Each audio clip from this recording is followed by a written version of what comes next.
Okay, just check the audio. Make sure my audio is clicking. Microphone check.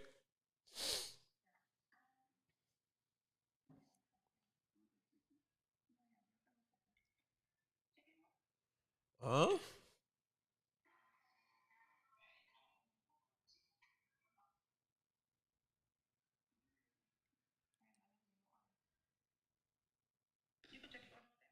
Mic check, mic check, mic check. It take a while before the audio come in. Mic check, mic check, mic check. Mic check, mic check, mic check, mic check, mic check. Mic check, mic check, mic check. It take a little while you to hear me, but I think it might be a delay. Let's see what's going on. It has a delay, yeah. Well, yeah. So we can't know nothing about the delay. But you got the audio, okay? So you got the audio, the visual is fine. We good? All right. So when the time for the news and stuff, then you just use the WhatsApp, right? All right. Morning, Parkliff. You're up. You're recovered.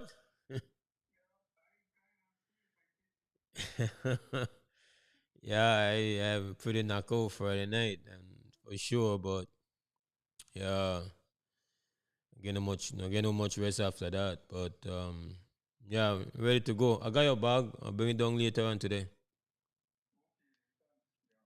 Yeah, good thing I had your bag here because I never got no my cable. My cable in this bag.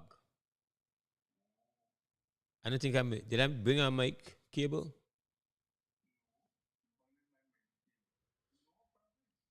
I think I bring one. I think I bring one mic. Anyway, no matter. I think I bring a mic though. I think I bring a mic. One at the end for me.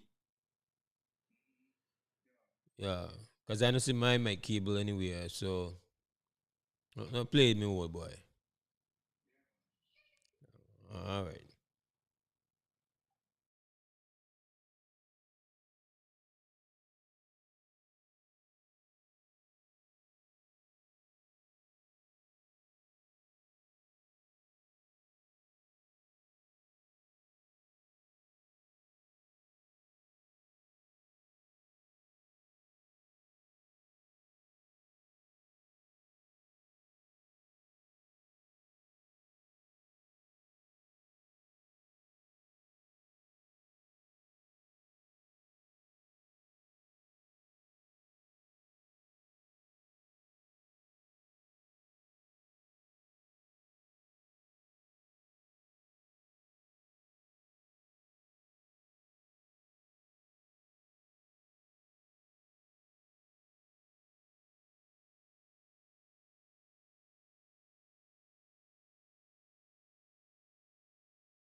Okay, so just message me, make I know that everything is going correct when when I count down and start the show. Okay, just give me a little thumbs up or something, right? All right, thank you, Christy. All right, I'm about. Uh, huh?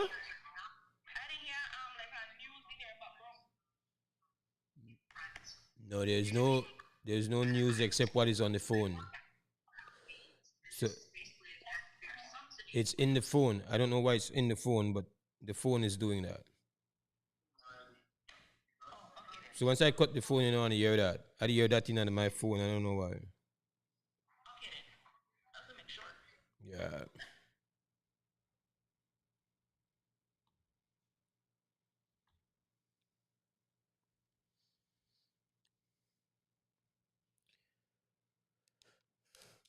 5, 4, 3, 2, 1.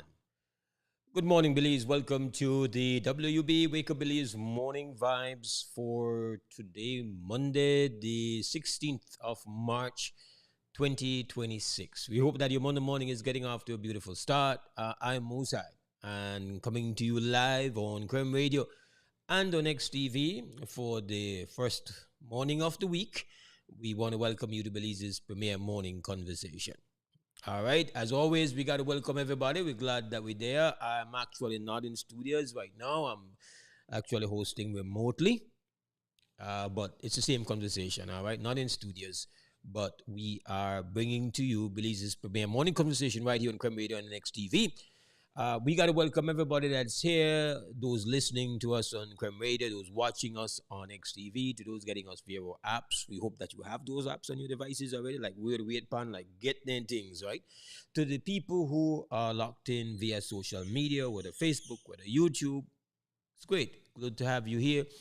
And to those getting us via simulcast coverage. As always, we give thanks for the health and strength to be here, the life inside of us, to those out there that are a part of our conversation today. Join us right on time. Happy you've done that. We trust that this morning you have great health. We trust that your energy level is extremely high, your vibration is positive, and indeed, we hope that you've got a little space in your busy morning to finally spot for we, make we just become a part of it, and you better know that we have a spot for you. That is when we have finished the preliminaries. That means we give you a little bit of morning news. Before we do that, we got your weather forecast. The morning news will be followed by the opening up of the conversation. That's when you really and truly can come and take a spot, your rightful place. So it's Monday morning. WUB, make we do this. Monday, 16th March, 2026. We start off with the weather forecast, and immediately following the weather forecast, we are going to jump into the morning news.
And now we bring you our morning news update inside the WB Wake Up Belize Morning Vibes.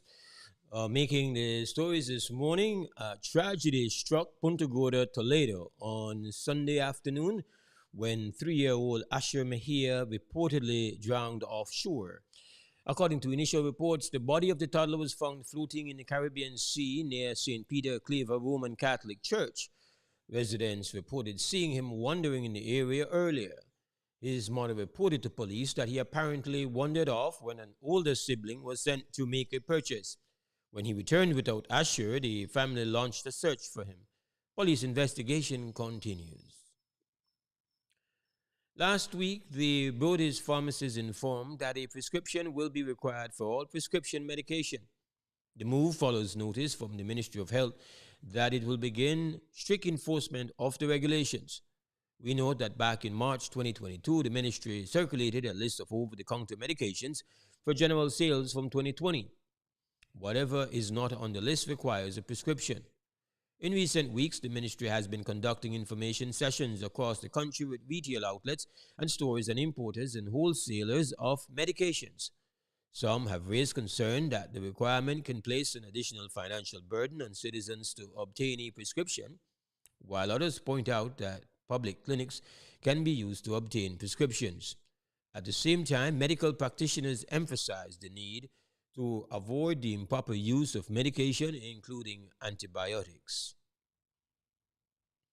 The seat of Ombudsman has been vacant since the end of December last year, when retired Major Gilbert Swazo was notified that his contract would not be renewed. Notwithstanding that, there has been no word on the post being filled. In last week's House meeting, the Prime Minister introduced an amendment to the Ombudsman Act to clarify the emoluments payable to the holder of the office. Mexican authorities have confirmed that two bodies were discovered in plastic bags on Friday morning near uh, the train tracks in Subteniente Lopez, Quintana Roo, just across the northern border. The victims have since been identified as one N, believed to be around 50 years old, and Andres N, who is believed to be around 27 years old. Both men were observed with gunshot injuries to their heads. The discovery of the bodies has heightened concern among Belizeans, especially those who regularly travel to Chetumal for shopping and tourism, and who were already cautious following recent criminal incidents in that area. And that is the end of the morning news update here inside the WB Wake Up Belize Morning Vibes. We'll take ourselves a small break. When we come back on the other side, you know what it happened, right? We are opening up for conversation right here inside the WB Wake Up Belize Morning Vibes. We'll be right back.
5, 4, 3, 2, 1.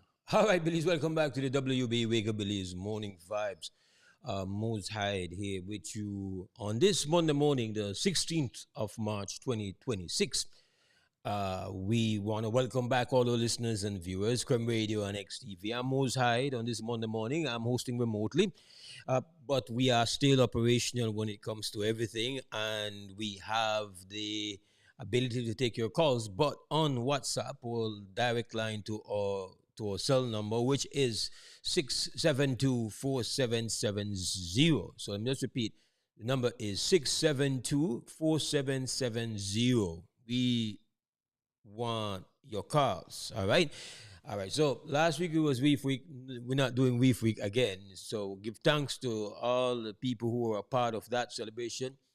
Last week, of course, 4 days we were in the Sapadilla Key Range. We were at Nicholas Key, and want to thank everybody that has given so much positive feedback of the type of content that we produce there.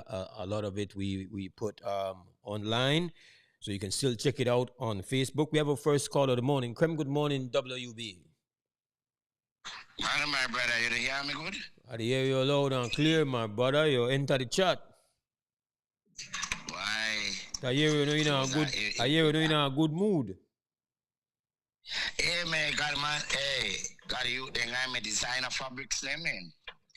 Then touch your pieces. Yes. And when they done, they got it hard for. And when they done, they got it hard for to walk on me in the streets with me pieces on. Okay. Was Saturday, you know, I do the half day at work. Yeah. And when I done do my shift, I come home, which are like less than 5 minutes to reach home. Most when I reach my yard, 15 young wide in my yard. The whole yard, if you know my yard set up, the whole yard mess up with coconut all over the place. I don't know if the young man know that I live where I don't live here, but as I reach here, I started to cuss up because I tell her one or two and but so I cuss up.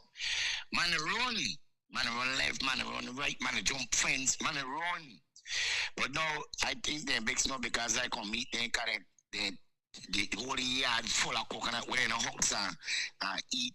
Then got the yard mess up. So I tell them at least they come wait till I come because I give them permission to work with the coconut then because that's something I usually do.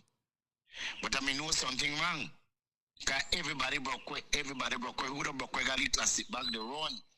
When I come in at the yard, go down, come back at the yard, and then I can just the back door for the yard, for the house open. And I know the man ain't touch me, you know. You know, but then afterwards I can just that why the young boy they run. They not hood every day. This is something when they do religiously.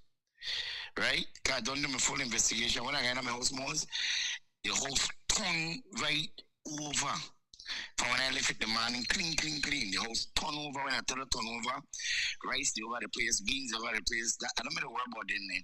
Because I don't realize that touching. When I do, the burglar bar have this plastic, see the AC, you have this plastic frame thing. They punch it out and they push your hand in and they open the burglar bar door. Because usually just lock the burglar bar front door and back door. And I lock the big door. Most when I come in at the place, I find 2 bags done pack already. All the man in the teeth are just closed. All the man in the teeth are just closed. I don't pack. I don't find 2 bags done pack. When I check the house code, then I may watch. I mean, I have an expensive watch here. I don't know if you remember the watch there. Then I may watching. I lot of thing then go with. Right? When I done for them, when I see one of them have a car in they pack a barrel. The barrel still here, so they have to try the barrel. The man, they come with I don't know what kind of thing I put the barrel on the is in the shop. I think I shall hear Paul, what you call it? That the man they come to carry the barrel with. Well, that the man, like the man, that the thing when they carry like with fridge and stove and so the cart, the lead, Yes, the cart, yes. I said up to try it. Well, the one woman have that. I follow him, and I just had to follow him. And you know, this whole thing I slipped down because I didn't have my phone. I usually got my phone in my hand. But I think the way I made it get big time. So I follow in a yard, he broke away. When I tell him broke away, in Ghana. The opinion no mind. Ghana police. Call the police and make a report. The police and call the investigators and come in and do fingerprint, all kind of thing. Take picture of everything. Right? Half an hour for that. I find out that in Ghana, by hanging they gonna swim. All of them can't get a video no. I can video all of them. Right? They gonna swim. So I dog them when they come back to the same yard because when I get to understand that the yard they terrorize people a long time. That he called that yard they terrorize. In fact, the investigators they said in Ghana the yard in a week after them. Right? This is the same thing your mother is run about with the horse, you know. What is run about with the horse in the car? All them boy I know all them man.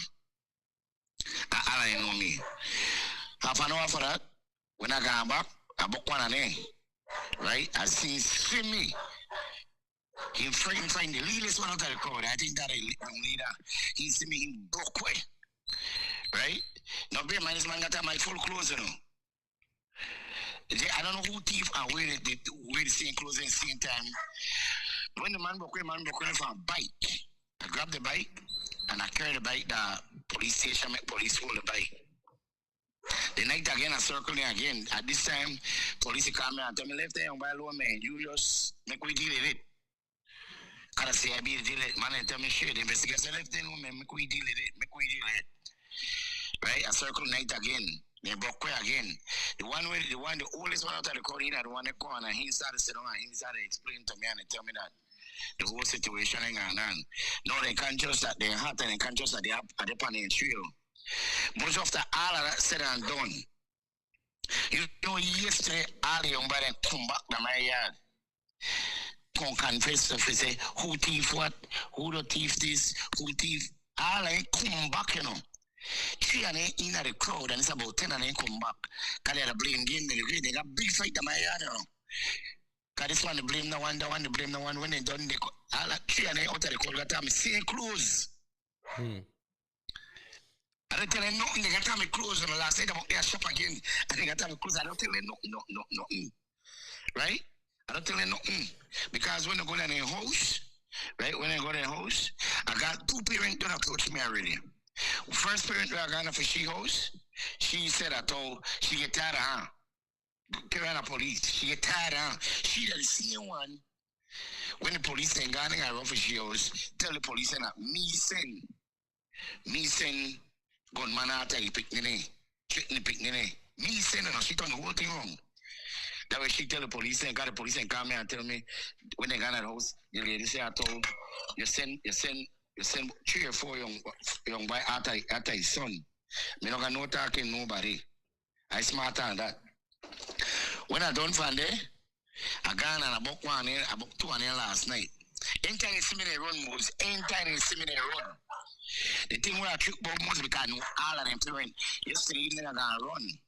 And in the meantime I'm gonna do me to say come and one of them parents haul up and where I know good.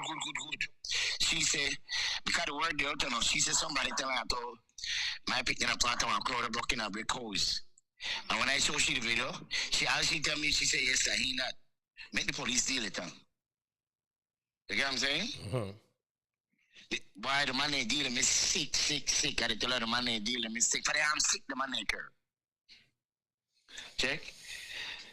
The man ain't carry the palm tree. I mean, I figure the man ain't carry the palm tree. I carry 20, you know what I mean? Yeah. The man ain't clean out top of the fridge and carry the leaf fish, the leaf lobster, the leaf, you know? Check. This is one of the most, I don't know, they young boy, I want to tell you this, and I want to tell you this live on this radio. They young boy, they might get to it, me, and I might be leaning to them. People can't tell I know all in parent. All in parent. But most, the word on the street, they young boy, you know, get hurt, because like all that come out now and they know they broken most people they say that things don't do long time, they go front of Publix, they walk bike. They just come out and they do that right in the neighborhood. Yeah. And everybody know them. The sad part about this month, the big 12 o'clock in the day between 12:30 and 1 o'clock, the young body walking in my house. Everybody sitting. But neighbors say they're not conscious of that, then they do right there. You see, when they conscious of when they see them, all and they block right on the street, pop way. Then they conscious of some stripping this thing, though. Yeah. So all the neighbors around come hear me and tell me, they still, you know. Moses are the same young boy then. Well, I don't know if I remember me tell her I have one expensive bike where I used to work up on. See how I walk my bike. Yeah. You know what I'm saying? Brick, and I left there in the bike, you know. Brick, I understand the level of frustration and I understand the level of where I say disgust will have anybody that's had their home broken into. You feel violated. Now rough thing. So many people, you know for a fact that I experienced one number of that. I think where critical is the point where you make that the youth and they're on a road where they're not a road where the outcome down the stretch one be one good one. Then they do misdemeanors right now. Well, this are more than one misdemeanor because it's the this a burglary, this a breaking in, and so then there's some heavy offenses where could result in a jail time, and then after that, you know, from then on there is the limited chance for them turn around and come back. And so important. I know that this is a personal thing for you, and so you know 1 year, okay, the importance of a message to say, yo, then what you need for they need to right the ship, and you know, yes, they don't do a monka craziness already, but they know gone. And so ultimately we would have want to make the, you know, like, you know, when you may for the age you may run wrong too, no? I know they say you do the levels when they do, but you may run wrong, right? Because I can make because I tell myself they're not the simplest and stupidest set of teeth. Most of teeth are weird thing to wear teeth right away. When the teeth, it's a close eye teeth after a line when it used to rain, I went up, I wait till it dry, and I wait a week after. But then I'll be your clothes in the neighborhood where you see me every day, you know? Yeah. Like you have to live in the King's Park. All right. So you know, but you understand, yes, they know they act intelligently, but then they're at a level, then they're at the age where now mischief full ahead, right? And you know that part. You know when you know the energy way in there. I know they said that you say well you condemn the lack of intelligence, but another point. You don't want in the entire life there, because in that life there, we don't know how that go. We don't know your mark, don't the system mark, you know any chance or any kind of regrouping yourself where you don't know, right? So that worrying thing that you're gonna number youth where they operate like that and then don't do that at a level there. And that's not what we want for them. But at the same time, we have to hold them accountable for the stupidness, right? And for the violate. I guess the important thing that to the parents to understand, like, man, this not got no lot of good outcome, and we don't see it enough already. Eventually, very unpleasant thing will happen. They will get caught in a life where, you know, they want start carrying a level up, and that when it become, you know, even more serious than it is now, because there are some other individuals where if they may catch them in their circumstances, so be a face, wouldn't have this level of restraint where you got. You got some other individual where it may get very serious. So we don't want that for them, for real. But you know, it looks. I mean, don't grab 2, 3 and already and dash in the back of a vehicle, but the police tell me let them go car. He said that all the way for the thing, right? He said that could be kidnapping, that could be all kind of thing, because we're gonna need to shift the change. When I got a police station shift the change, yeah. And then tell me they want to deal like when they come back on work. And I show them the video. I call them one time and tell them I need police assistance because all in Eric know swim. All in Eric, I say don't do that, they gonna swim. Yeah. All in there to swim. I grab 3 and I let them go because the man said no man, you don't make a right turn wrong. Yeah. But I'm glad you make that. I'm glad you make that because choice. Then when I grab them, I carry a station on them. Yeah. A station to carry in. Like I say, but man tell me let them go. First of all, you know that you got some man where they never go in a police about it, you know? So I appreciate the fact that you're gonna police. Well, the man they were the road with that, they tell me they deal too much talking. Because they put up on 2 before they go check. They put up on 2 but the man they tell me you deal too much talking there on why they could carry them for a ride. Make them get a sense. You get what I'm saying? 15 and in. 15 and in. Ain't your book in a crowd. Yeah. I tell her. Out of 7 and 8, I could swear for there, say there's some interventing there. Right now, the police go out each one in the house, each one in the home right now to sleep. Each one in the house right now. Yeah. So what you want to say? So what you want to say? So what you want to say happen to the youth, my brother? I don't want to say that part, man. Okay, but you. Because man, they really, you know what problem to most? Mm-hmm. Some parents encourage them, and they knew that me live here. They knew kind of where get out fast. The way get out fast. And man, they tell them about it. Man, they tell them, boy, they get themselves no problem. Much man, they tell them that tire shop, they tell them about it. Through the back, so they tell them about it. Over here, so, but parents live, they tell them, well, most they live right wrong me. The young boy, the house, I got like 1 lane, as a 20 lane. You get what I'm saying? The man, when I come home a day and I come to my house, the man, they make my pressure raise. The man make I think the worst. So instant I got for a vehicle and I circling. Check. But break. No victory no in that. But after they call the police, check. No victory. Brother, no victory no in that. And we have to chat fair, but because you never linked me till now you call me and give me one complete news on the Monday morning, right?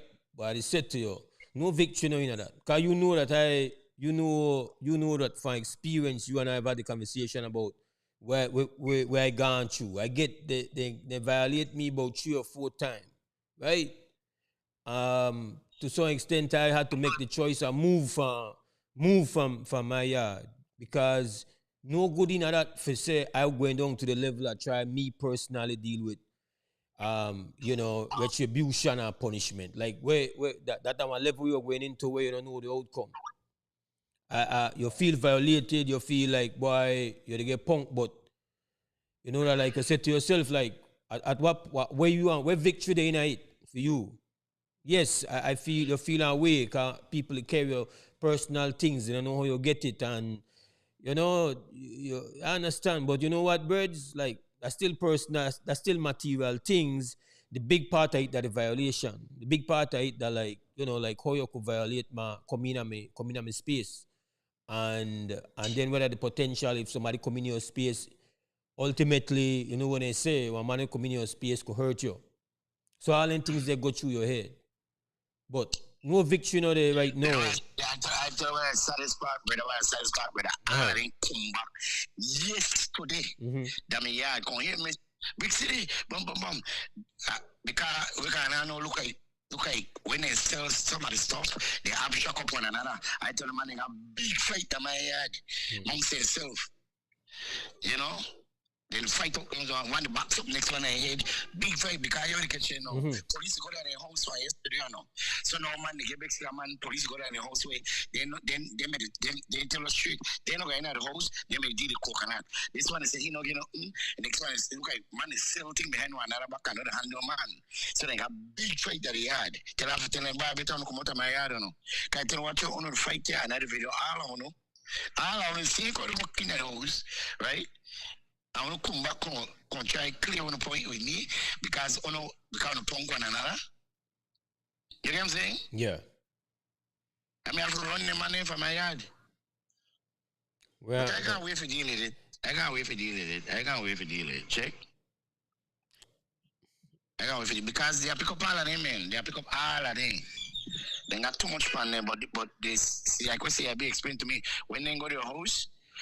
When they go to the house, can they go to work and everything? When they go to the house, because they don't got the full story together, they don't chase and run all over the place and look for them. No man, they don't know who they. You know? So then, so when they go to their house, that the full thing they get. You know what I'm saying? Yeah. Church wine, everything, the full thing. They're not because they say they've been to get called about it. The youth they have to know that. The youth they have to know that when that was a serious offense for bucking our house and then once they go to jail for that, now they have a police record, right? I know when you go on police record, now any chance you got to try change wrong and get one lien now become difficult because most of the legal work break where exists now, they want your police record. You want to go and say, boy, one of these years get up, you want to go join the Coast Guard, you have to show your police record. The police record become now one weight to you. I know you're confined, even if you decide to make a different track, it become far crazier. You know, you talk about the part that jail no nice. You need to talk about that part there. So it might seem like fun, young, mischievous, and boy, whatever, and we lawless, and yeah, but there are consequences, and we don't want that for the youth. Even know that you give me the account that the man violate you and carry your things, and I feel you, and I don't like the idea of it, but at the same time, why the man come and designer pieces name? Why you know my thing there? Yes, brother, but that's still. But you know, birds. When I believe I come before I tell me they touch the thing I just sent for you. The man they carry me designer pieces name was expensive fabric. Yeah, but birds, nothing more expensive, nothing more valuable than their youth your life, and they need to know that no matter where brand up on some shirt or brand up on some pants or brand up on some what. I don't remember that. Yeah, but the point then you have to understand that still not got the value of their life, and they can't dash for their life over that. You know, I knew how they did. I knew how to focus on. And I said, "Watch your name, why they conscious that jail then they look for gold. Then they conscious like they take a crime when they pull off." Yeah, that jail. Then that jail move, right? And so we have to say this and what we want for the youth. You understand? Like point blank for me. I can't. You're my bedroom and everything, and I know you get lick, and I don't want nobody bucking at my yard and care nothing for me. When it has happened, it left you angry, it left you frustrated, you got you all and then motions there. But at the same time, my brother, I also have to see the big picture, and they tell me about a bunch of youth where they are stray big time right now, and that's not what we want for them. And they know they see the seriousness of what part this lead to, right? And yeah, I understand this is not the first set of youth we start to go on anyway, and why we don't want this for them. Yeah. Big we chat, right? Anybody with them. Anybody where they want some coconut, man, left at least one good 50 coconut on the ground. And the coconut they are spiral. Check they coconut they hooks and that means they chop and deal water. Check I got the man got a drum full, the back of the yard got that. Because you know make sense of children better use so rock with use and you got enough freestyle with sell coconut water, man. You could just go and arrange something with them. Yeah, someone ended this time come and try. I'm going for the one by Bering Ground for see if they but tell us come for the coconut thing. You got one by Body 2000 where stay active. Yeah. All right, brother. They just come for the coconut. They because the coconut they want spiral and you know check. All right, brother. Yeah. Yeah, man. It's at the WUB Wake Up Belize morning vibes Monday morning. The telephone number is 672-4770. Most High hosting today. I'm doing so remotely, but everything else is the same. We're still there to get you on here and putting forward your thoughts. Let me just mention that coming up after our first break, we are going to be joined by Senator Kevin Herrera. He's going to be our guest on this Monday morning. a serious conversation, and we always find Senator Herrera to be a very informed and a very principled contributor whenever he joins us. So we're very we look forward to that conversation coming up after the first break here inside the WB Wake Up Belize Morning Vibes. Yeah, that is where we are. Again, let me just repeat the telephone number is 672-4770. Live number. So of course, our first shipment of pain arrived on midnight Thursday, well, midnight Friday morning. Well, midnight technically between Thursday and Friday, but it still is considered AM. So I guess midnight. So we woke up Friday morning to first shipment of pain. And the people, of course, are being told, have been told by the Prime Minister that, well, this pain will come from the Iran-Israel-US war, and that it's not unexpected. We know that the price going up, and that that this is the laws of physics. War in the Middle East, pain at the pump, and that other countries don't experience certain increase. We increase there all the way about 12%, which when I check it out, maybe the only other country where experience one increase of about 12% around the area there, Guatemala. But other countries have had increases. We, even before the price gone up, spoke on, not prophetically, there's no have to be prophetic to know how this one manifests and what the response will be. And we may try to be preemptive to say certain things we need to be clear. We don't want any we don't want no confusion. We don't understand. So we have done multiple broadcasts, and maybe we have to do another one, because it's very likely that this conflict will continue and this pain will get worse.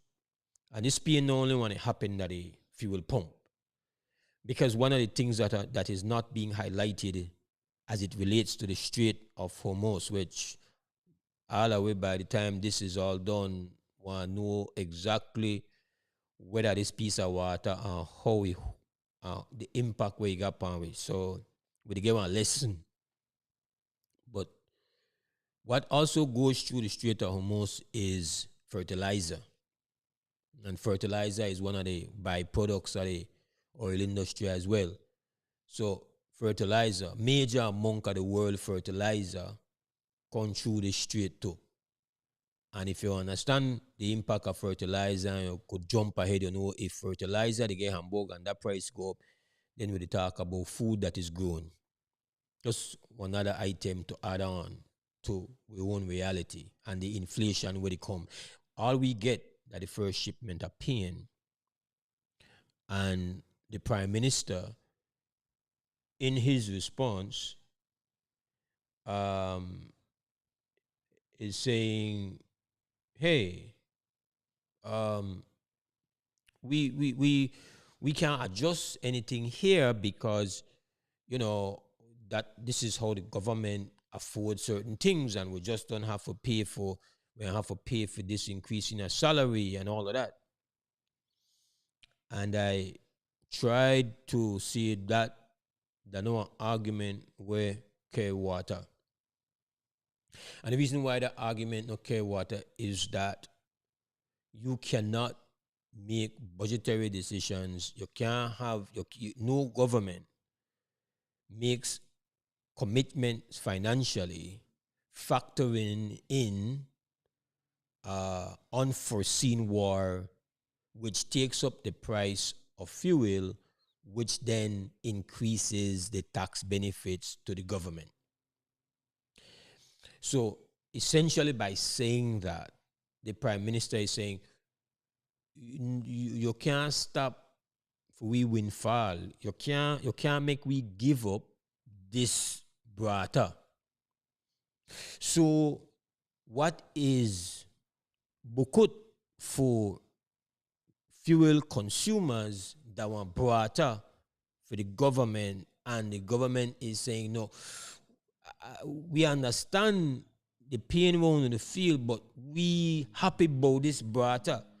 That essentially is what is being told, and it was done in a very diplomatic and a very, very, very very humble way.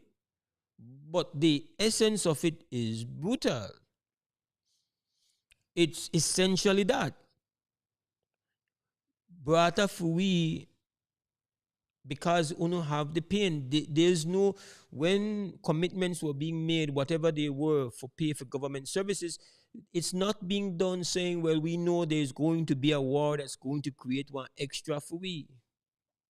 This is not like you found, this is not like you created some new industry that is providing new tax benefits to the government. You have found oil or anything like that. This is a windfall that is based on very tragic circumstances that results in a painful reality to to everybody. And so we have every right and a very reasonable request to say we have to be protected. We have to receive some kind of mitigation effort for not left we completely exposed to the pain where it come. Again, the experts, they say, even if the war ends today, the consequences of this disruption will be long lasting. And it's unlikely that this war ends today. It's unlikely that somehow the Strait of Hormuz is going to be opened up within the next 24 hours. It is a deep, complicated, and challenging thing, even for the world's greatest military that has been boasting about all its successes in this war. And yet yesterday, or I think maybe the day before, the President of the United States of America has been appealing after 15 days or so, is appealing to allies, we need you to come and help. That's how complex trying to get control of this strait is. No, that is above us. We know in a war. But what it means is that the greatest military and the most powerful country on earth has created for itself and the entire planet a great conundrum, one great dilemma, one complex piece of trap. It's a trap. The planet has entered a trap. And so the outlook is right now, as we speak, not a good one. It's not a good one. So this not get better by weekend or get better by month's end. So we can't have a situation where we are being told, well, we need the brata, because the brata is coming as a result of pain. And so it's an unacceptable position to say, oh, we can't really do anything about it. Like, yes, the fuel goes up, the acquisition cost goes up, and that is unavoidable. But the proportionate increase, you have one kind of compounding thing, because within the price we pay for the gallon of gas, there is a tax on a tax. That component is not inevitable. That is a structural a process that is facilitated by the way the government taxes fuel. So yes, the fuel goes up, and we can't do nothing but a certain percentage of the increase. But the level at which it increases is being dictated by the way it's being taxed. And there should be no way that the government says that we need the war in Iran to go on, because that's what you're saying. You're essentially saying that I have expenses that only a war in Iran can take care of. That is essentially what is being said to us. Like this and all, this not that complicated. It's not. So it is. You can make it seem to us like we can't do nothing because this are like, man, they know we caused the war, they know we involved in the war, and once a war, the oil goes up. Like, yeah, the oil goes up. We talk about how much it goes up by. Now that part there absolutely is within the control of the government of Belize.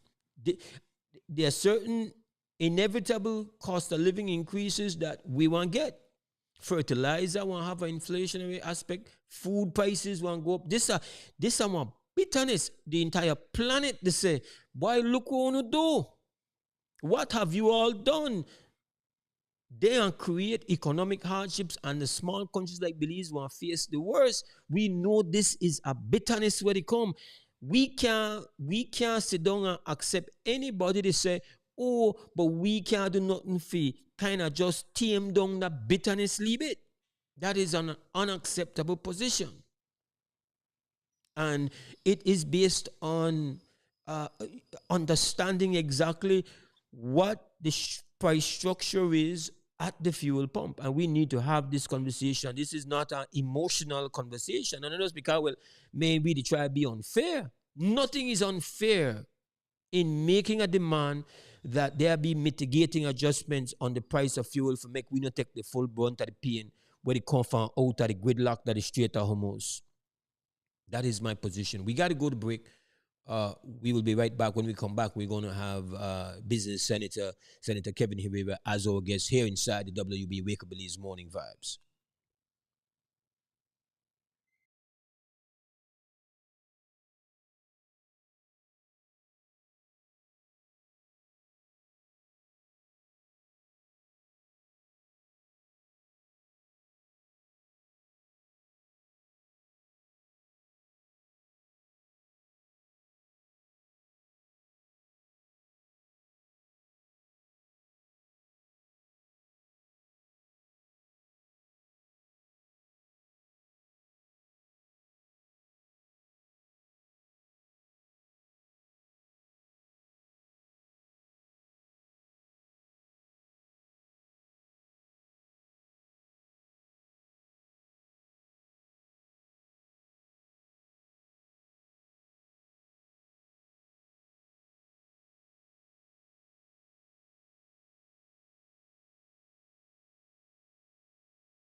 morning, Senator.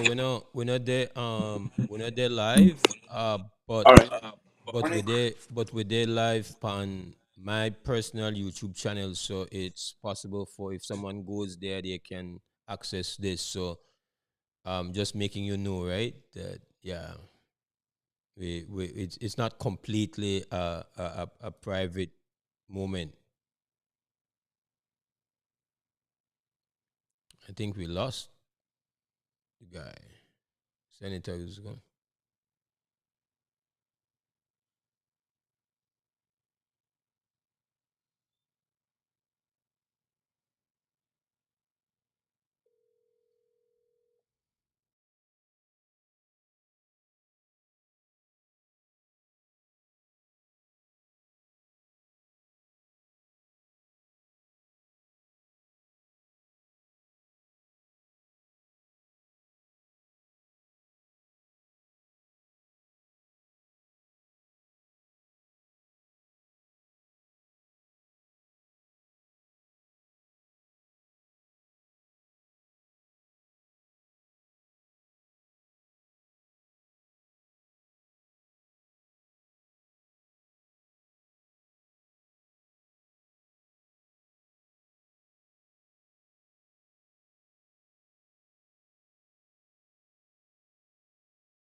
I'm just trying to work on the camera a little. It was 1 second. Just let me know what is best. No?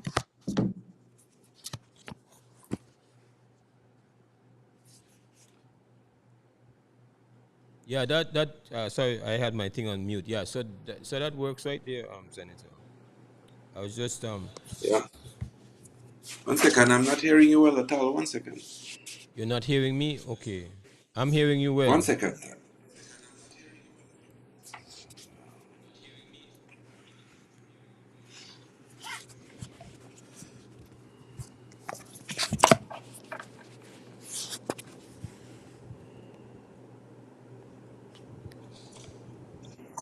Yes. All right. So um Just trying to catch this.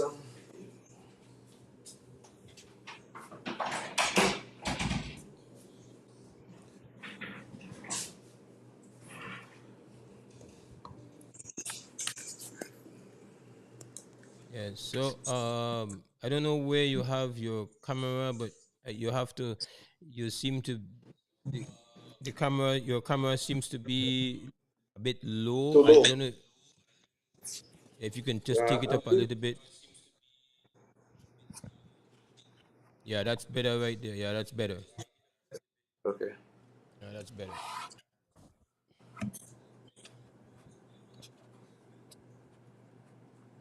So we're on ad break right now, Senator. Sure. When they're ready for us, then they're gonna. Sure, man.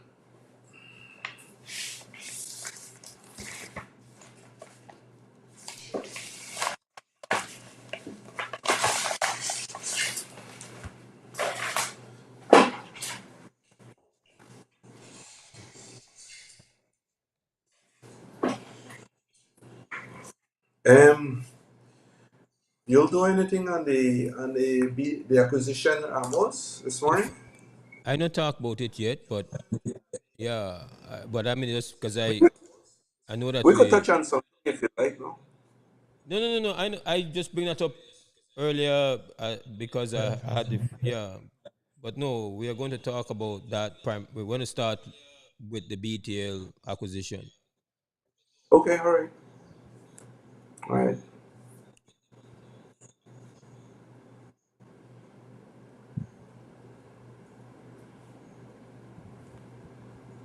I have to. I don't know if there's been any discussion within the chamber as it relates to the implications of what's going on with the huge conflict that is escalating in the Middle East and what that is going to do to us. No. Yeah, well, a lot of things I'm not privy with the chamber like that because remember I represent two organizations, so I'm not really embedded in either of them at Okay. that the granular level. But Okay. certainly we're very willing to discuss any topic you may have. No, Okay. yeah. Yeah, man. Okay. Okay. Yeah. And if for some reason you get tripped, just call back. That's it.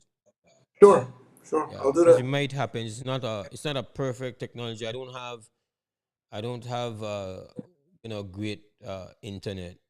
And Hmm. I'm doing this from home. Yes, okay. Ideally we would want to have like 200 megs and upload 100 megs Yeah, upload at my house, 200 megs download at the studio, but we don't have that. That's the cost is yeah. still significant with these things, no? Yeah, don't we all? I would have liked to do this one from the farm as well this morning, but I didn't want to take the risk. So Yeah, yeah, I yeah, said, yeah. It's yeah, let me yeah. come up to Ladyville.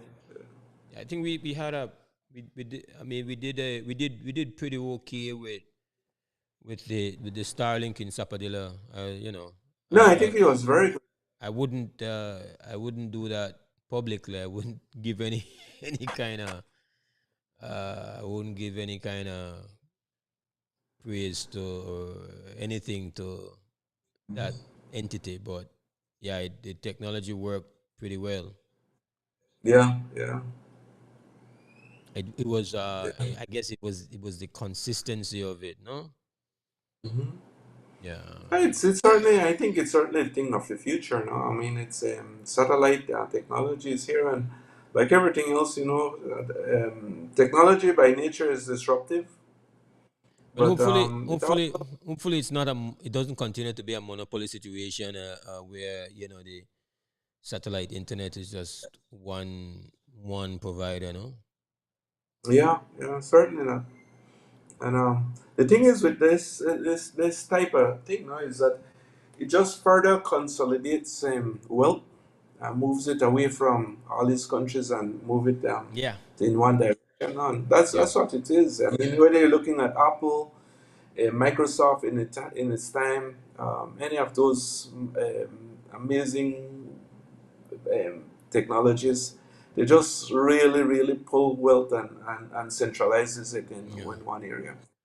And that's yeah, what's happening here. I mean, these individual companies will find it more and more difficult to compete with it because yeah, it's a whole new level.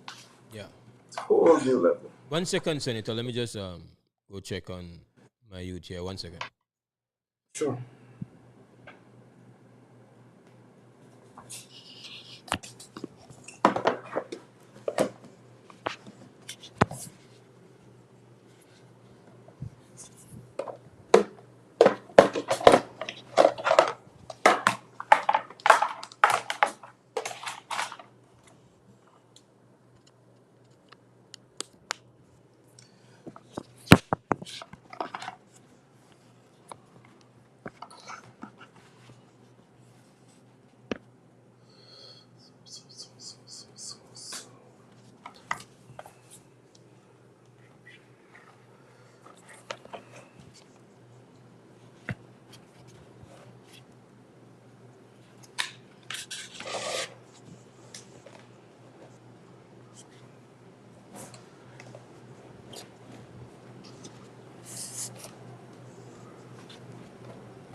I'll just get some tea, boys and girls.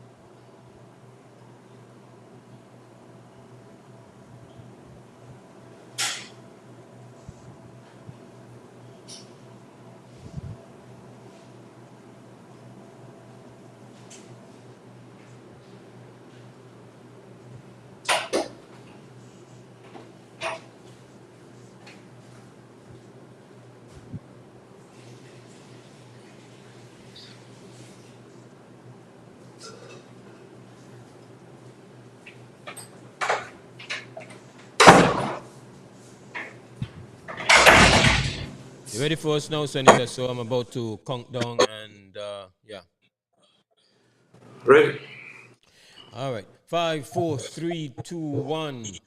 All right, welcome back to the WB Wake Up Belize Morning Vibes. It's Monday morning, the 16th of March, 2026, on Creme Radio XTV. We're bringing you the Monday morning edition of Wake Up Belize Morning Vibes. I'm Oside. The telephone number is 672-4770. Right now, joining us virtually, I'm hosting remotely, and joining us virtually is Business Senator Kevin Herrera.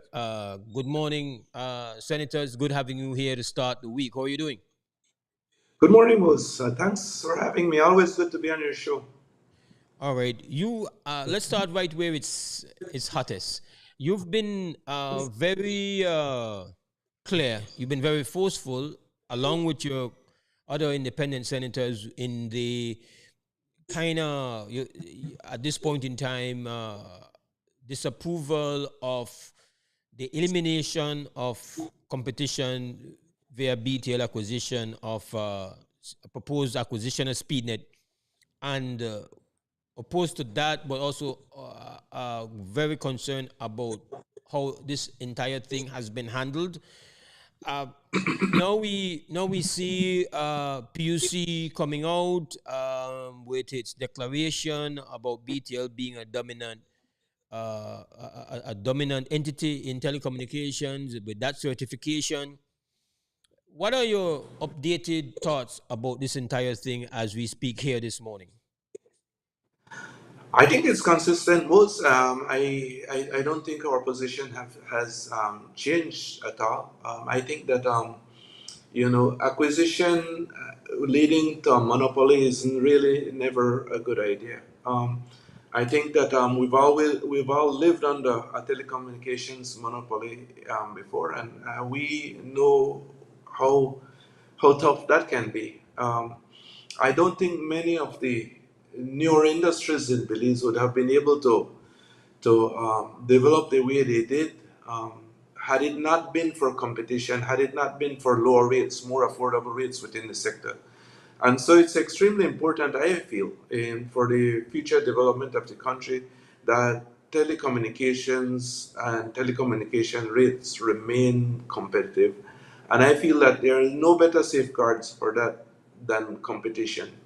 I think that we've seen the release from the PUC. I've also seen a letter that was sent, I suppose a letter, I believe, and I think it's official, from BTL to PUC asking for a review of the a regulatory review of the acquisition, and so I think that it's still a very important issue on our plate, and I think that it's important that we all remain engaged. I don't think that the people behind the acquisition are backing off, and neither should we. I think that we need to remain very much engaged and in order to try to persuade those who are pushing this issue, and especially the regulatory authority, to do their jobs and to make sure that at the very center of their consideration should be consumer rates and the overall health and future development of the economy. Now, let's start there. If and I in this spot in this segment, I will try to be play the play the role of, you will have to listen to me through. I don't want to.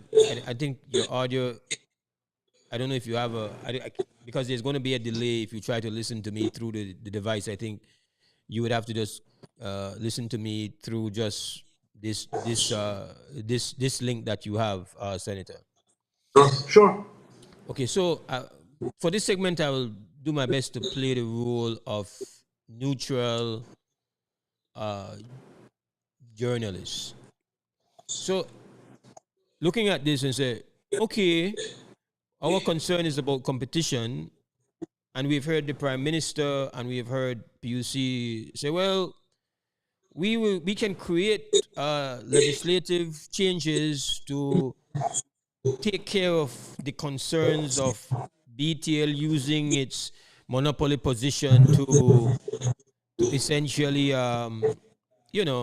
disadvantage the consumers. We're going to protect them. We're going to Yeah, have some kind of tariff increase ceiling. We're going to, yeah, we will protect you. What are your thoughts about the potential for that?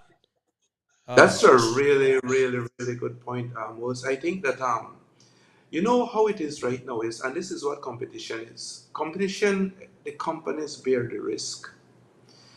With a monopoly, especially a monopoly as important as a telecommunications company, the consumers bear the risk. And so if there's ever a situation where the monopoly, even with the most ardent scrutinizing and regulatory work by the regulatory authority, and they see that this company is running into trouble, what will they do?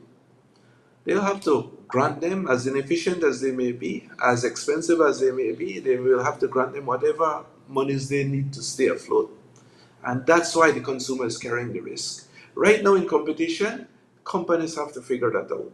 And I think this is a key point that sometimes we miss is that a company as important as the only telecommunications company in the country cannot be allowed to go down. You know, we've all heard the term too large to fail. Well, that's what will happen here with one company providing telecom services in Belize. It's too important to fail, and so the authorities will have to do whatever is possible to make sure that they are able to operate, even if it means higher rates than they would like. They'd have to do it because there's only one company supplying those risks, and that's why the consumer is carrying the risk in a monopoly situation, and that is one of the most important point I think we need to look at when we're looking at monopoly versus competition. The whole argument that the PUC will be hyperactive in terms of regulating that company and making sure that they don't take advantage of the consumer. Very well, might well be that that's their intention. But I'm saying when it really, really comes down to whether or not that company is allowed to go down or address consumer rates up to address whatever shortfalls they may be experiencing, that's what they'll have to do because there's no way they could allow the only telecommunications company to go down. now, suddenly, you're one of the persons to whom a presentation was made by BTL. That's right. No, no, no. I was never at a presentation with BTL, but I understand the Chamber of Commerce and I also believe the Belize Business Bureau. Some executives from those organizations had attended one.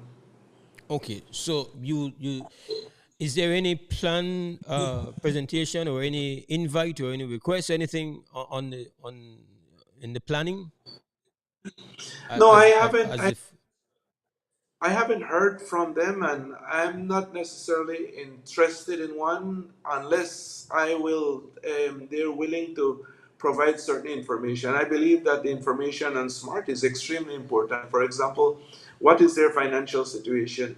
What are their assets really valued from a what are their assets really valued? Have we brought in an independent technical expert that can look at the real utility of the assets that exist? are those Those deal are the type of breakers? Are those deal breakers for you? The absence of that means we can't even start a conversation. It's difficult because what would they tell me? I mean, other than what we've seen on the news over the past couple of months, to me, that is important. And if they can't even say what the company is worth, what the profitability of the company has been over the past 10 years, how will we evaluate in any intelligible way? What the possibility of that value is. Is it? I mean, when the thing is we have to compare whatever we see there with the $70 million price tag. Um, that would be very helpful. But I haven't seen that information, nor am I, optimistic that that will be released. I think that from all we've heard is that this information is private and they're not willing to divulge it. Okay. To what to what extent is the Prime Minister's relationship with SpeedNet a part of the red flag for you, and basically factored in to the position that you have taken as an independent senator? Well, the thing is with it is you'd always want to, in the back of your mind, in looking at and assessing any potential deal, you'll always want, a situation that is arm's length in fact and in appearance. Um, I don't know what role, if any, the Prime Minister is playing in the actual negotiations, or what type of control he has over members of the board. I really don't know that, so it's difficult for me to make any type of definitive statement on it. I can just really speak to the facts that I know of, which is I am moving into a monopoly situation and the impact that that may have on the overall industry. Is there any? Is there any? Uh, well, I can't say. I think obviously, if you were to hear that SpeedNet was available for the cheap on a mil or 2 mil, uh, would that alter your view of it? I don't know. We'd have to look at it, Moses. That and that Is was it a cost large of it? issue Is for it me. cost of it For then? example, $70 million. BTL being saddled with $70 million for assets that may or may not be useful. We don't know because we haven't seen any type of technical assessment on that. In an era where you're having satellite competition coming in, as a new technology in town, certainly worries me because in my view it may actually be a handbug in terms of being able to compete effectively by BTL, and so that's certainly a concern. $1-2 million. I don't know most, because I'm not. also I'm sure remember the price would that, not go down to that. But I was just. yeah, of course, but I'm saying I think you're making the point. The point is, if whether or not the position is based on a principled one, and monopoly. And I believe that I am very, very much against monopolies. And I believe that monopoly is not in the best interest of the country. And that's why I've never really gone into, that aspect of it, or what all the other things that may mitigate the risk of high price to consumers, simply because I think that the country is better served by competition in that area. All right. So it's a very difficult stringing of the needle for BTL to try to somehow get you to change your position as senator, because fundamentally you don't see how you circumvent creating a monopoly. And the PUC, despite all its best assurances, cannot create the level of protection for consumers. Uh, it would not be practical. So that's essentially where you are.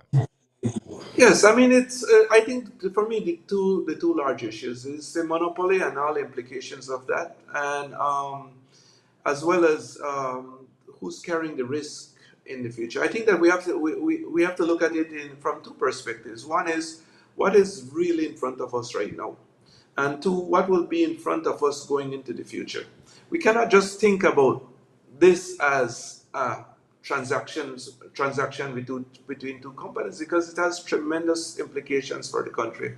And remember, BTL is majority owned by the public, and so I think that it's important that we engage and we look at it for what it is. I mean, this is nothing personal. I couldn't care less in terms of the players in it. I just think that it's important that we look at the overall good of the country, and I think that it will be better served by competition. So the argument that has been put forward that guess what, and I think this was one of the arguments put forward by the majority shareholder in SpeedNet, Mr. Michael Ashcroft. Hey, guess what? Belize, the market is too small for there to be competition in telecommunications. It's a waste of resources. It's inefficient, and so you would create a more stable, a more nimble, and a more successful company in BTL. And the benefits would be to the shareholders of BTL, the people, for you to have this kind of situation. How do you respond to that position?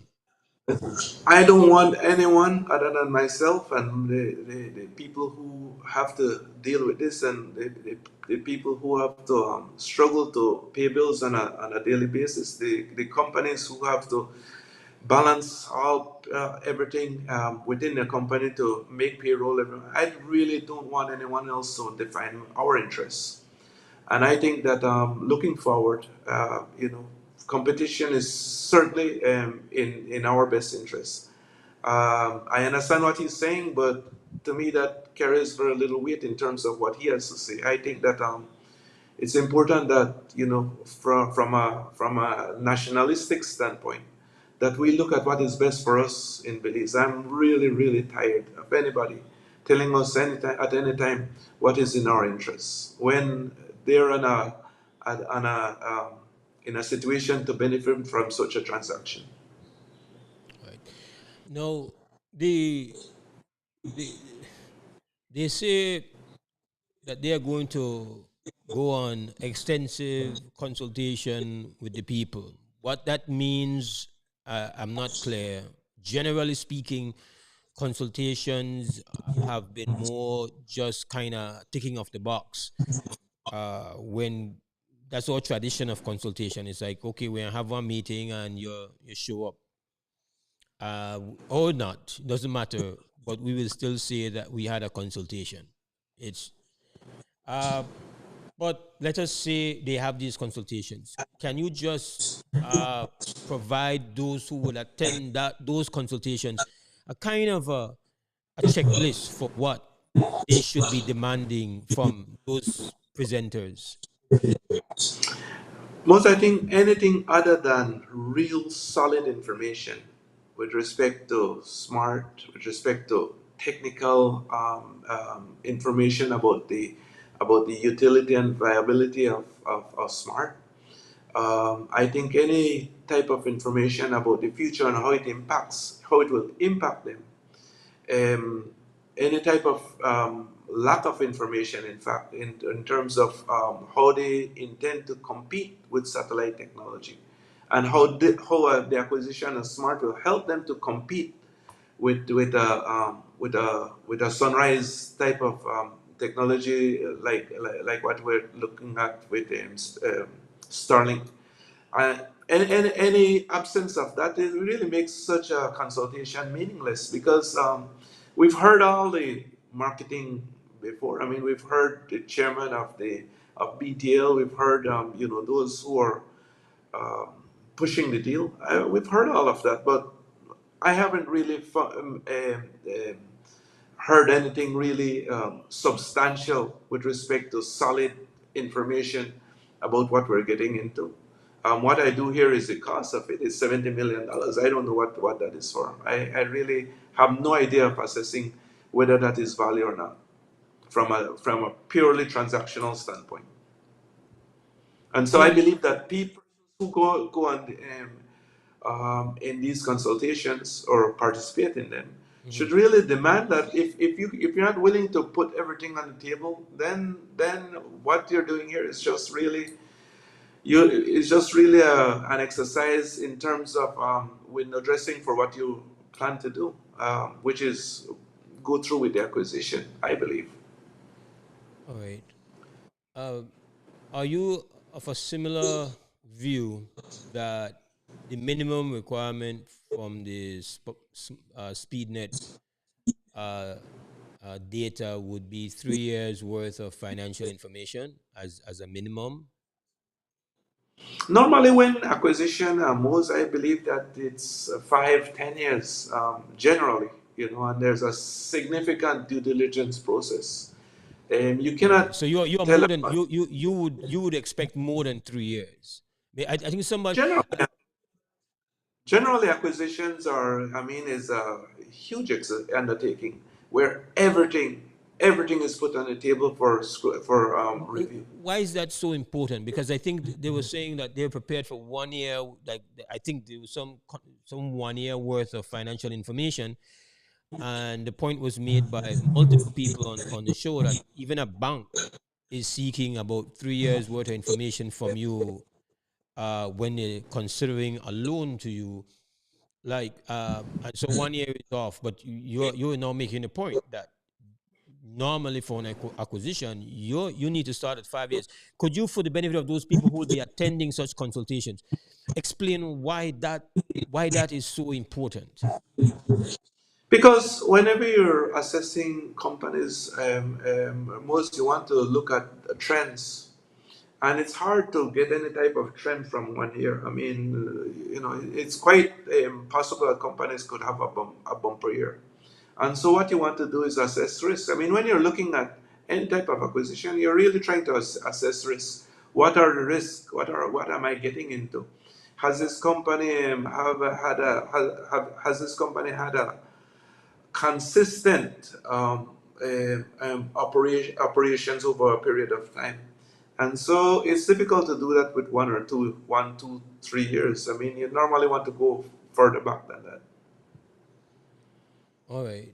So what you're looking at is operational risk. You also, going further back will allow you to look at, when they purchase certain equipment, how old those equipment are, whether or not they may be obsolete. And this is if you don't have the technical telecommunications experts who can assess equipment and that type of thing. But you could also look at it from the standpoint of looking at it on the books.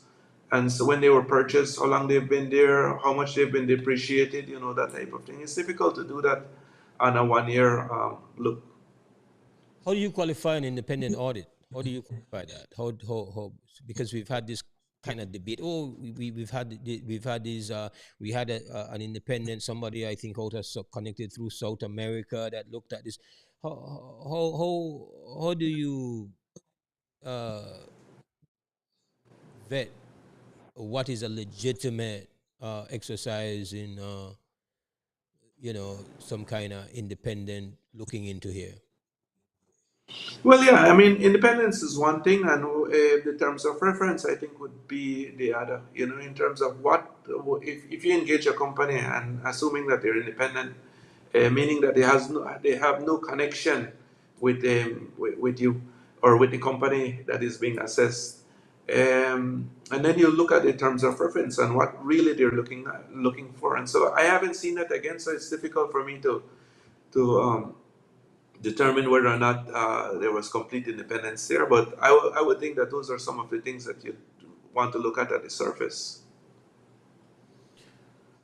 There is a side, I won't call it a side issue, but it's an accompanying complication for BTL at this time with the uh, Belize Communication Workers for Justice challenge for their severance compensation and the interest of 6%.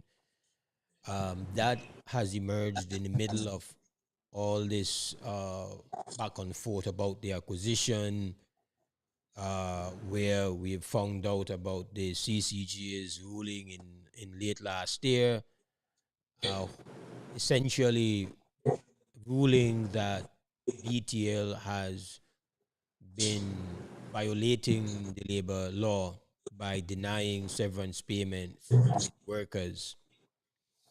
And they have been willing to deal with those, uh, the appellants in the case, a group of 15. But now that the matter has, uh, understandably, it's that should have been anticipated that that's the way a ruling goes. In fact, even in jurisdictions around that are under the CCJ, this ruling will impact work and what they will demand. So we've had this now back and forth where the prime minister has weighed in.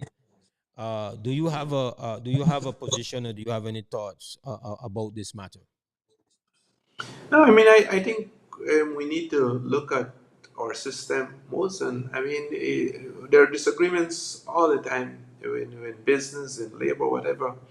And then we go to the courts, and if we are not happy, we go through the whole appellant process, which I think is exhausted at the CCJ, and they have made a ruling, and I believe that that is it.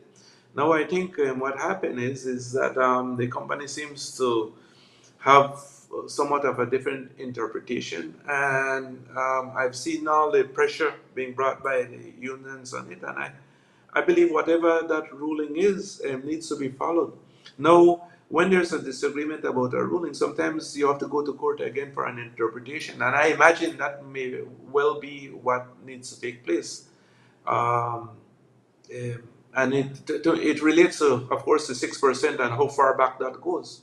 But if there's an impasse there, I mean, then obviously I believe the parties will have to go to court again to get an interpretation of that. But to me, it's not an insurmountable issue. I mean, that's why the courts are there.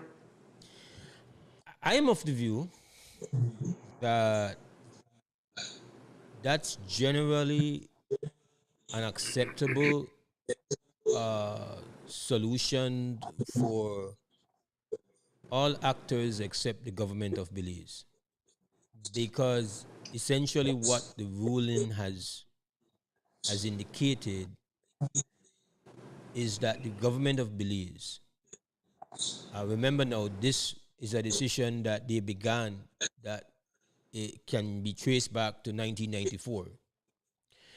And so essentially what that ruling says is that the government of Belize is guilty of violating its own labor law.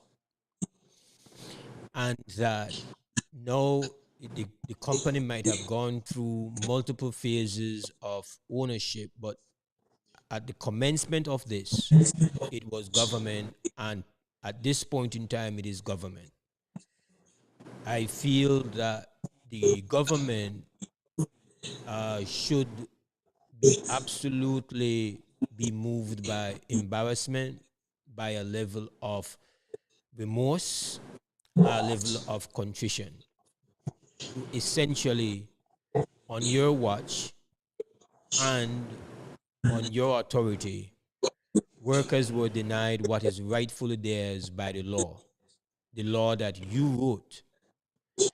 The Labor Department failed to even intervene or implement or enforce any part of that law, and it forced employees to have to essentially do to take on immense risk legally to try to get this matter all the way up to the CCJ. I can absolutely understand why a worker or workers are not in a view of compromise and are expecting the government to do what is morally right, to to show their to show some genuine sense of mea culpa, because as a business person, Kevin, you understand the impact of money that is denied, and the consequences of not having that money at that time. So, for example, if I retired in the 90s or early 2000, the investment that I could have made at that time, whatever the money I could have spent on my child's education at that time, like all the different things that I was prevented from doing. It's really why you have to have an interest rate that reflects that. in what exactly has been the loss of those workers. And I feel the government should absolutely err on the side of atonement. They should err on the side of saying, listen, we have done, I think the rough estimate is about 700 to 800 workers wrong here. I don't know that you then come and say, well, if you don't like what I'm prepared to give to you, you can go to the court. If there's a dispute between me and you, as individual private citizens, given what you advocated for, that is natural. For me, I will hold the government to a higher standard. They are the defender No, of of the course, law. of course. No, actually, Mose, I think it's and like you said, I think it's embarrassing given that they were willing to pay. This company was willing to pay $90 million for three cable companies. And $70 million for the SpeedNet, and so it gave the impression that I mean, money and finances were not an issue, and then taking through the workers through all of this after a significant ruling by the CCJ, to me really speaks volumes in terms of the position and how the workers are looked at. But like I said, is I believe that the farmer workers of BTL really have the recourse of the courts. That's where disagreements are. I know that the pressure can be brought to government, but sometimes that process is slow. Sometimes it's probably quicker to go to the courts for an interpretation. I mean, I think that the ruling was clear, and I believe that that would clear it up pretty quickly. When we come back from break, Senator, if we're able to hold on to you for another segment, I would want to take you into the most recent problems that we are faced with, if you don't mind, the escalating and the potential for even greater economic problems for our country as a result of what's going on in the West Asia, Middle East, with this war that has now it enters its third week. Um, but we will take a break, Senator, Sure. right here inside the WB Wake Up Belize Morning Vibes.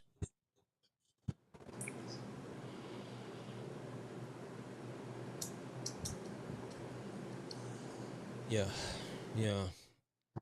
I think we're off. I seem we're off. I'm Yeah. operating kind of No, it's, blindly. I don't have yeah. I should well I don't have cable TV, you see. So yeah, yeah, yeah, yeah. yeah. No, I think most of us don't. The day of cable has passed, eh? Not a long time. I probably haven't had cable for at least about 10, 15 years. It's been a while. Let me get some tea in the meantime, Yeah, boss. sure. I'll mute over this side. Sure.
If Tony say you feel me, the power call. Okay, okay, all right then, all right, bye. Yeah.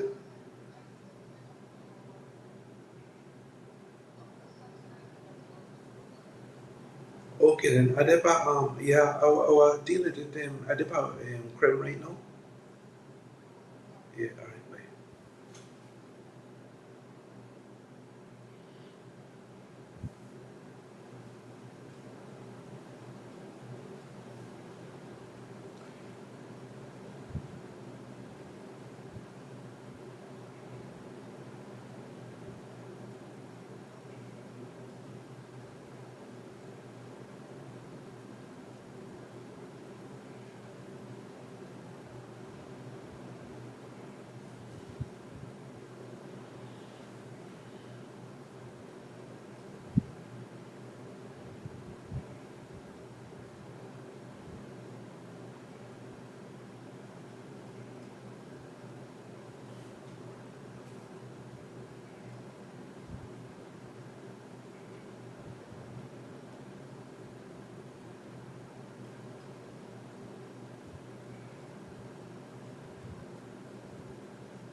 Okay, then ready for it, Senator. So let me count down.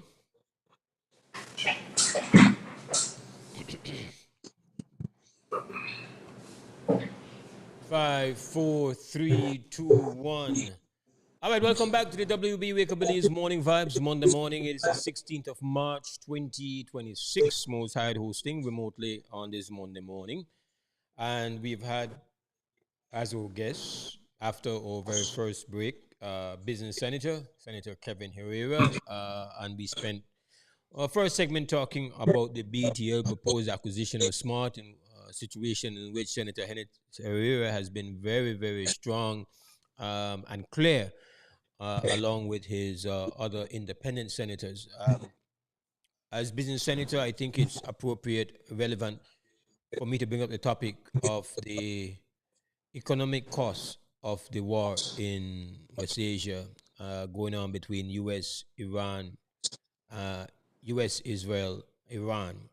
And our first shipment of pain from that conflict arrived late last week in the form of almost 11% increase at the fuel pump for regular and premium, no cost increase as yet for diesel, with the likelihood of more increases and more inflation, cost of living increases as a result of this dispute. What are your early thoughts on this, Senator? Yeah, you know, over the past several years, was I think that the entire global uh, political situation has been very much worrisome. I think that we seem to be moving away from a rules-based system, and I mean, we all know that those rules were always skewed towards the very wealthy, powerful nations. But irrespective, there was a rule system in place. It seems more and more that we're moving to, a system where it's almost like the laws of the jungle prevail, and that's worrisome because for smaller countries who don't have huge militaries, um, for most countries, in fact, I should say, who don't have huge militaries, cutting edge military technology, we're vulnerable when we're not operating on a rules-based system. And so the order that preceded what we're seeing right now was really to protect, in some ways, all of us in terms of from what you're seeing. Now, when you can have countries just going over borders and taking others over, like what we've seen in Ukraine, what we've seen in Venezuela recently, the stifling of Cuba in the Caribbean, and now you're seeing it in Iran. What we're seeing is just a massive power play, and I don't know if I mean, but when you look at what the reserves of Venezuela was, Venezuela had some of the largest reserves in the world. Iran has.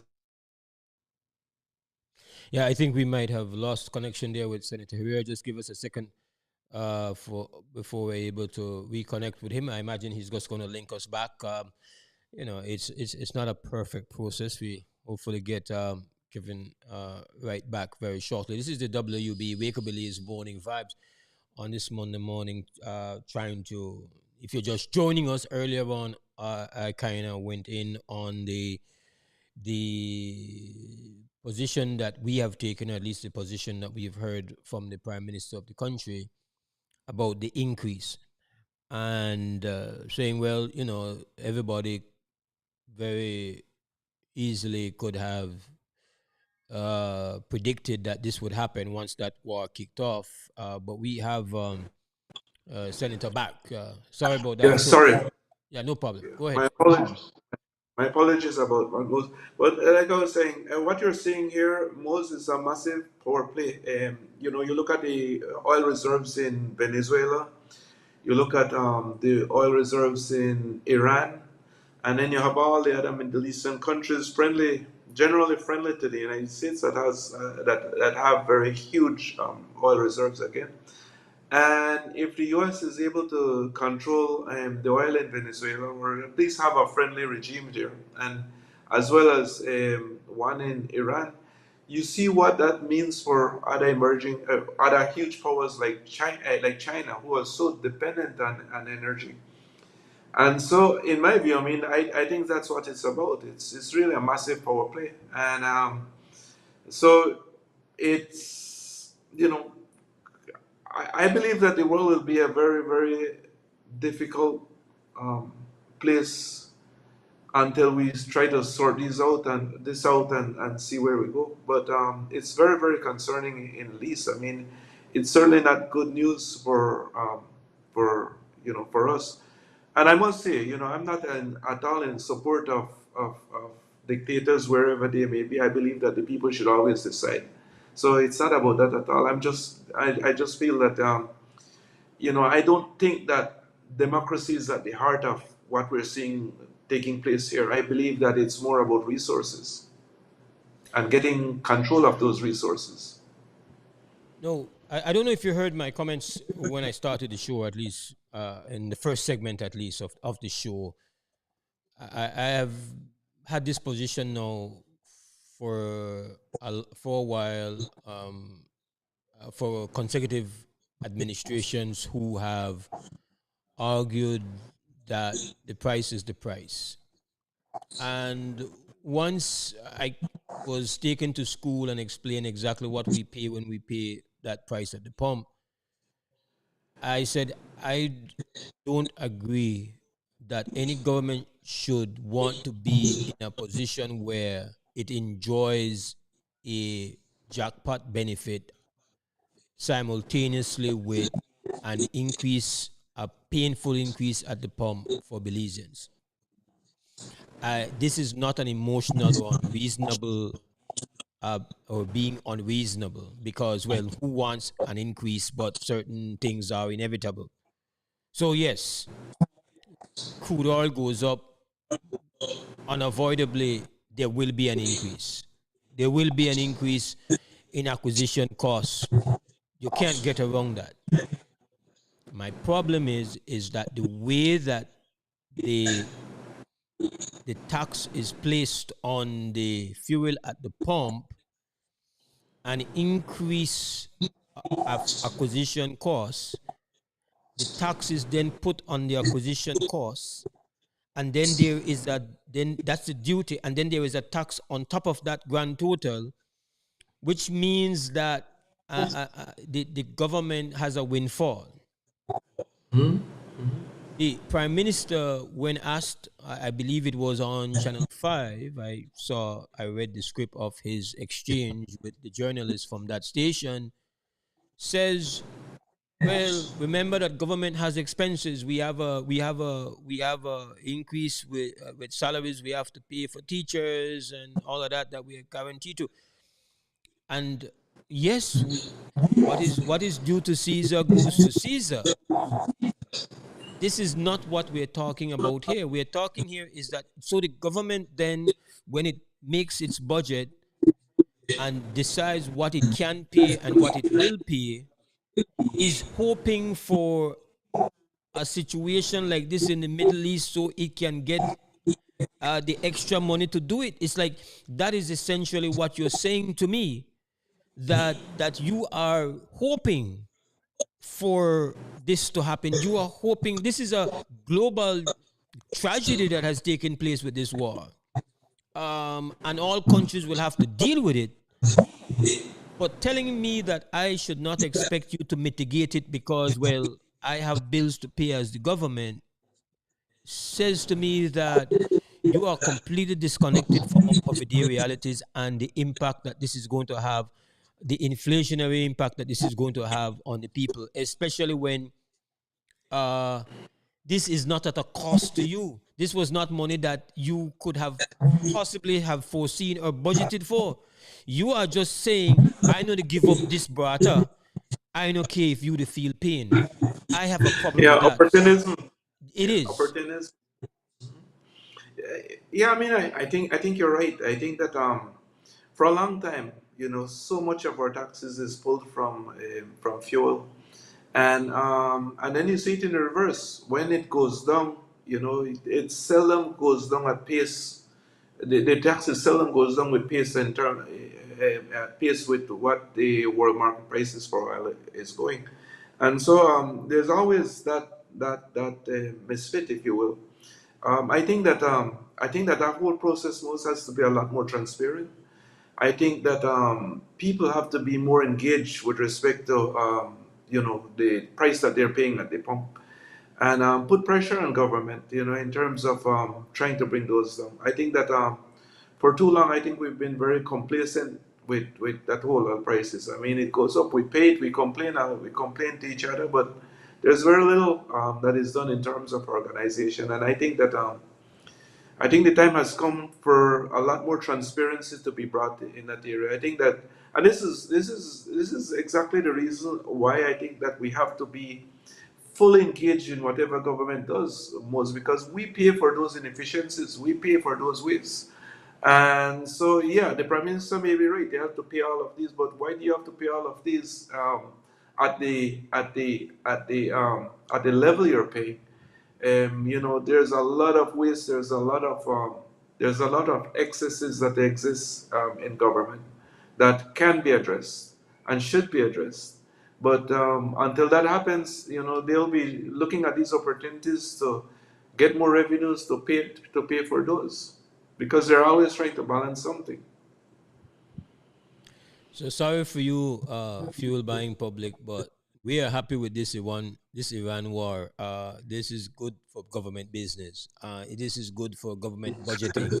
That's essentially what we're being told, Senator here. Yeah. From the business community perspective, I mean, there's only so much you can pass on to the consumer, because the consumer is going to figure out how to try to cut back to survive. That's what's going to happen.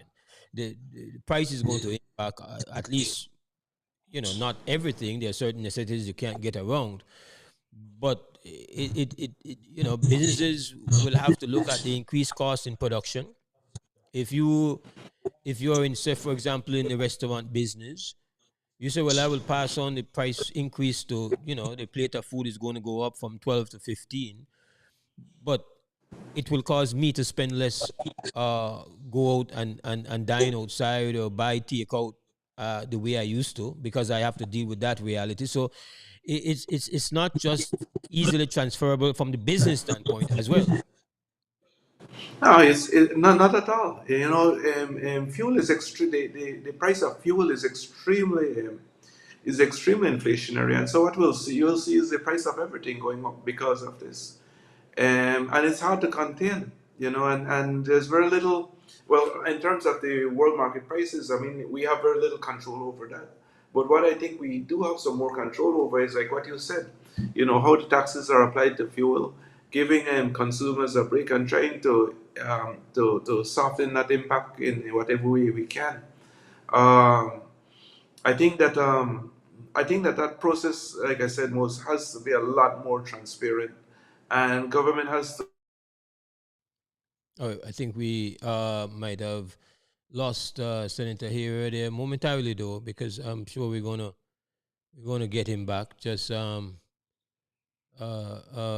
with us 1 second when we kind of get the senator back here. It's imperfect connection, so we just try to make it happen. It's a WUB Belize morning vibes. Of course, like many Belizeans, where this hurts you a lot. You can't change the distance that you live from your home to work. You cannot change the distance from where you live to your farm, or the cost of using the equipment that you use on your farm. You cannot, if you're a fisherman, you can't change the distance from where you are to where is your fishing grounds. We are going to experience some of this increase right here with our, the whole Easter break coming, and you're going to buy fish. Senator Herrera, the fisherman don't have one choice. We are upset, but where he have to do? He can cut the distance in between where the fishes are biting and the fish market. This is just the reality, the ways that this impacts us. And Huge I know impact. for Huge impact. I want to be clear to the listener and viewers. I am not saying that an increase is avoidable. Most countries are experiencing an increase. The problem I have is that the size of that increase can be mitigated and should be. There is a duty to do that. Of course, and to me, there's also significant explanation to the Belizean people. I mean, I saw the interviews given by the prime minister before he became prime minister, and they were very different from what they are now. And I mean, that's expected to some degree. But I'm just saying is that we really have to try to be honest and straight up with the Belizean people. The impact that this type of increase has on the productive sector, those who are farming, producing out there, who rely a lot on transportation. You mentioned the fishermen. About everybody is impacted in one way or the other, and so the rising fuel prices is always very inflationary. And the thing is with that is, this is not something that just goes up and come back down. We don't know how long this war will last, and so we really have to look at it in terms of down the road a little. Um, we really don't know where it's going. Iran is. We have to recognize, and Ms. Koye probably would be able to tell you this best, but Iranis are civilizations that are thousands of years old. They've they've been through this many times. They've been through conquest many times. They've been through invasions many times. I mean, they know how to survive. They know how to fight. They certainly won't capitulate to threats and bullying and that type of thing. And so expect that it may last a while. I mean, they What weren't I've born read, just like that. what And we're I've seeing it. We're seeing in terms of we're seeing what they're doing in the Strait of Hormuz. I mean, they've stopped shipping completely. About 20 that accounts for about 20% of the global oil passing through that area, and that basically has stopped completely. And so we don't know how long this impact will last or how long that situation will remain there. But I think it's certainly very. what the listening and viewing public has to be very conscious of is that there is the possibility that even if the war were to be finished today, that the disruption itself will have long-term consequences. What I've read a couple articles, economic articles, comparing it to the length of disruption in 1973, I think, and the fact that it resulted in a decade-long, you would say, a downturn, global downturn in the economic reality for most countries. It's like it's like it takes a while to recover from an infection like this. No, Certainly. maybe it is a lot of lessons were learned and this is avoided. It's not like I'm saying there's a guarantee. It's just that there's a lot of fear that um, this disruption, even right now, if the war finishes today, that we are in for a very long, rough, unpleasant ride. And Yeah, so we, extremely most. I mean, you look at a lot of the oil infrastructure has been damaged. In bombing on both sides, and so we don't even know what the production capacity will be after the war. Many of these countries may have to acquire additional debt just to deal with the inflationary fallouts that they may be facing. And so the impact will be long, difficult. Um, we really don't know, and so we really need to look at it, not in terms of the short term, but look at what the potential impact will be down the road and see how we can best survive it.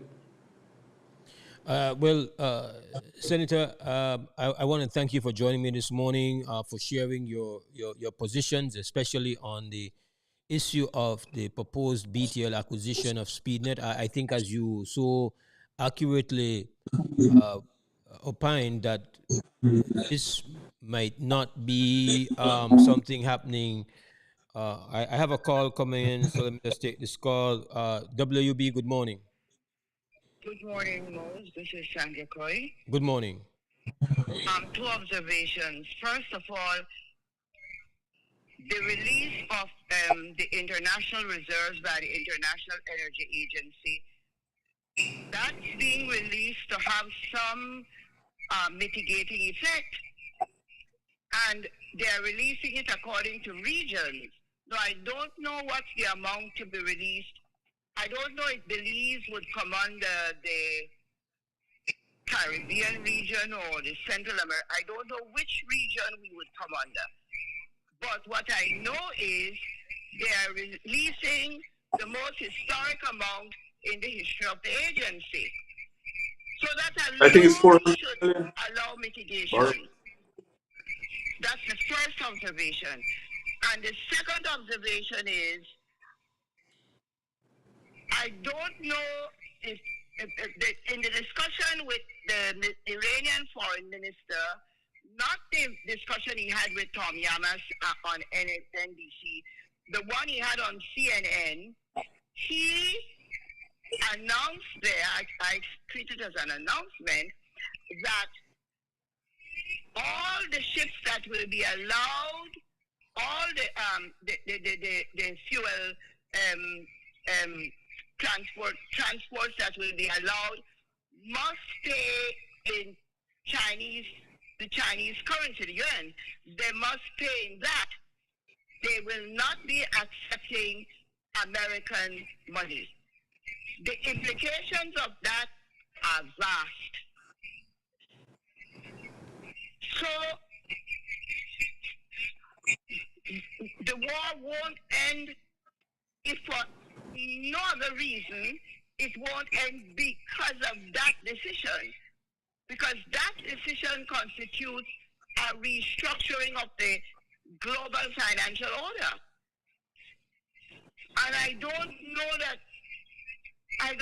that our leaders are even looking at that and taking that into consideration. You see? So I wish you, Mr. Gentleman, Mr. Herrera would comment on that.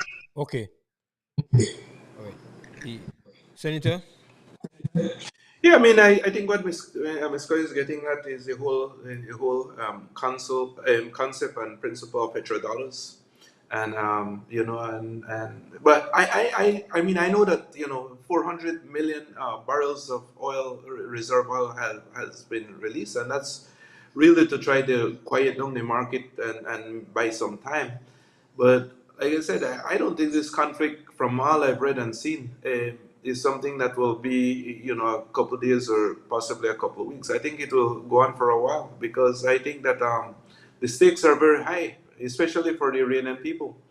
I think that they want to maintain a control and independence of their resources, and I think that and of their government and the structure of their government. And I think that that struggle and that fight will continue and for some while yet. And so, irrespective of oil, what oil is passing through or allowed to pass through, there's also the issue of insurance. Insurance companies, from what I've read, are prohibiting or not covering or don't want to cover, the risk of anything moving through that strait right now. And so again, that is certainly a factor that will hold up any type of ships taking on that risk to move through, because the cargo is extremely expensive. There's been a long discussion, about when some of these countries will be able to move away from the US dollar in terms of trade and carrying out, certain transactions. I still think that's a way off. Most I don't think that that's something that will happen in the short term, but certainly something that can be looked at. I believe that, in my view, it seems like the U.S. is consolidating its positions, and so if they control oil in Venezuela and they control oil in the entire Middle East, and the U.S. itself has one of the largest oil reserves in the world as well. Senator, They control a lot, and Senator, so the power of the U.S. dollar to monopolize those transactions, I think, will probably be for a while yet. Senator, how how how far fetched is it as a concept? Because when I think about ways to minimize our vulnerabilities, uh, how far fetched of an idea would it have been for us to explore increasing the storage capacity for fuel in the country? It would seem to me that a small non fuel producing country like Belize would have seen it strategic to have created at least a capacity for fuel reserve, especially when it is we have a favorable uh, price to kind of give us give us some kind of buffer. Is it am I being unfair to think that that should have been a consideration by our leaders to say, okay, this is something that we could do and should explore? I certainly think it should be a discussion, and it should be something that is at least discussed most. I know that in terms of, I know the US, a lot of that reserves is actually held in the ground, in huge, I believe, is salt enclosures way beneath the surface. I don't know what above the ground storage would mean. I know that there's some evaporation and loss that takes place, and so that type of thing, from a technical standpoint, I think that type of thing would have to be discussed in terms of if it can be stored on a long-term basis over the ground. Does it have to be under? What type of facilities would need to be would need to be created to do that? Those are certainly issues I think that are worth discussing. But I really don't know enough about the technical aspect of the storage. I know how the US stores it, and some of the other countries. I don't know if you're not getting into that aspect of it, if it can be stored over the ground and what the cost of that would be. But certainly, I think any type of reserves would help in situations like this where you have this huge impact, and it certainly save the people and give them some time before the impact actually takes effect. Senator, I want to thank you again for joining in and staying extra time with us this morning and sharing your thoughts and views and positions on very serious issues, very important issues. Hopefully, we can link back again soon. Sure, was, and always good to have this discussion with you. All Take right. care. We will break and come back with more WB Wake Up Belize morning vibes.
5, 4, 3, 2, 1. All right, welcome back to the WB Wake Up Belize Morning Vibes. We're out of time, but before we part ways on our last break, let me just take this opportunity to express my best prayers to Ruben Morales Iglesias, who I've found out via social media is hospitalized, gravely ill. And I know I've seen a lot of prayers go up for Ruben. Ruben, you were never on the same. Well, we had one occasion when we were on the same team. We did a broadcast together, which was a historic broadcast. It's the only broadcast that we've ever done as a simulcast between two opponents, meaning ourselves and Love, when we went to the Gold Cup in the United States, and we did joint broadcasts. Otherwise than that, we were always on the different teams. But I have immense respect for Ruben as one of the most professional persons I've met in media.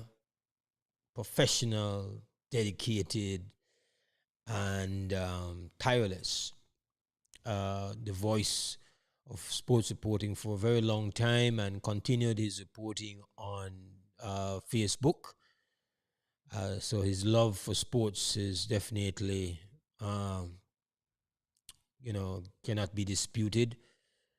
I just think of Ruben as being one of the most professional media persons that I've met in my time in media in Belize. And so I want to just wish him all the best. And I hope that he pulls through. I don't know much about his condition, how he's doing this morning. I know that's what I've read on social media.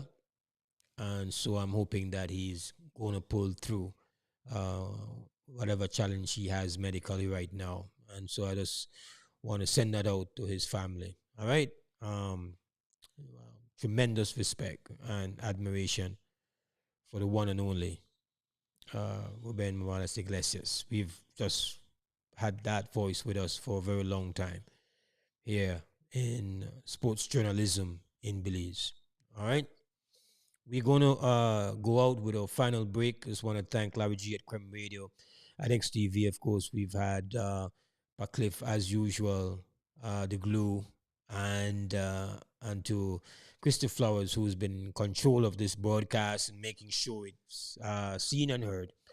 We thank you very much. Stand strong, stand firm. Tomorrow morning we'll be back.